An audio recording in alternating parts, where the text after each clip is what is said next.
नमस्कार, मैं आजाद कुमार। आप देख रहे हैं सृष्टि संस्थान ऑफिशियल। आज यूपीएससी के बारे में कुछ बताने आए। यूपीएससी का 16 अप्रैल का रिजल्ट आया है। उसमें बहुत ही अच्छा रिजल्ट रहा है। जो भी पास किए हैं उनके लिए बहुत बहुत बधाई। जो नहीं पास कर पाए हैं वो निराश न हो, क्योंकि असफलता ही सफलता का जननी है। अपने मार्ग से न भटके और पुराने याद को भूल जाए और नया सिरे से अपना तैयारी करें। यूपीएससी का रिजल्ट में इंग्लिश का बहुत बढ़ावा रहा है, बढ़ चढ़ कर रिजल्ट आया है।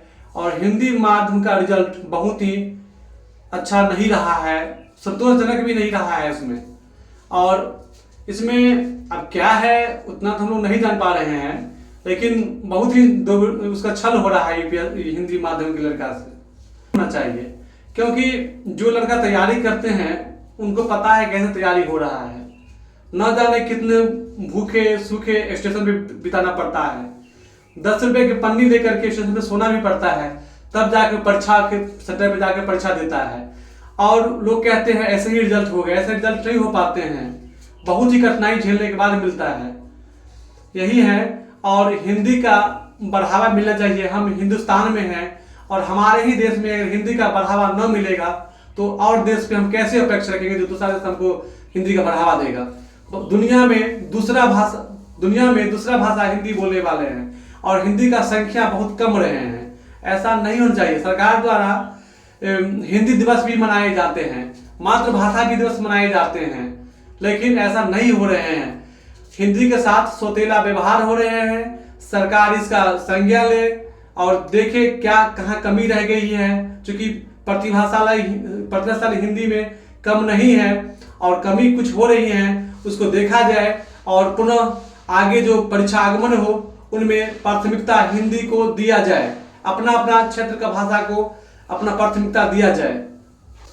तो केरल हुआ, तमिलनाडु है, जितना भी भाषाएं हैं उनको भी प्राथमिकता मिलना चाहिए। जितना इंग्लिश में सब कुछ अवेलेबल है उतना अदर भाषा का भी मिलना चाहिए और सॉल्व आसान से मिल सके, पढ़ाई भी आसान से मिल सके और कर सके।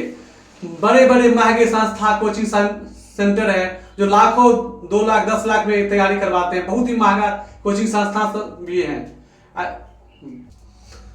उसका बहुत ही रहा यूपीएससी संघ लोक सेवा आयोग, कहीं बहुत ही संवैधानिक पोस्ट हैं, उनमें सबका बराबर का अधिकार मिलना चाहिए।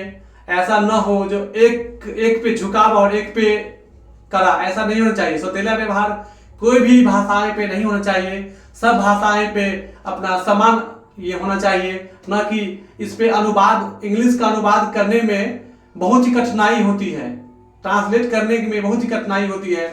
ऐसा नहीं होना चाहिए। सबका समान अधिकार मिलना चाहिए और आयोग को भी इन पे देखना चाहिए और सरकार का भी, जो ऐसा गलत न हो और अपने जो भी प्रतिभाशाली हैं उनको ये हनन न हो और उसका ये न लगे जो हमें उसको ठग महसूस होना चाहिए। हमें साथ नाइंसाफी हुआ है, क्योंकि आप ही लोग देश को बचा सकते हैं, देश को सुरक्षा दे सकते हैं। इसी पे एक कविता याद आ रहे हैं। एक कविता है, उसपे एक है, खड़ा हिमालय बता रहा है डरो न आंधी पानी में, तुम अब चल कर देखो सब संकट तूफानों में। एक कविता याद आ रही है, उसमें है, खड़ा हिमालय बता रहा है डरो न आंधी पानी में, तुम अब चल होकर चलो सब संकट तूफानों में। डिगा न अपने तुम प्राणों से सब कुछ पा सकते हो, छू सकते हो नभ के तारे, अटल रहो तुम जीवन में अपना सब पा सकते हो।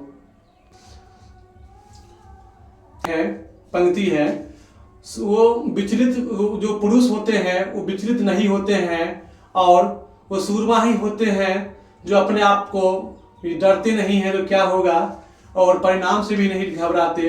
वो अपना लक्ष्य को साधते हुए, अपना तैयारी करते हुए अंतिम क्षण यही कहना चाहेंगे, जो जब आप चल दिए हैं मंजिल पे तो रुकना क्यों, लाख मुसीबत आएगा झुकाने के झुकना नहीं है, और ये गया तो क्या गया, ऐसा लाइए जो पूरा दुनिया में आपका नाम हो।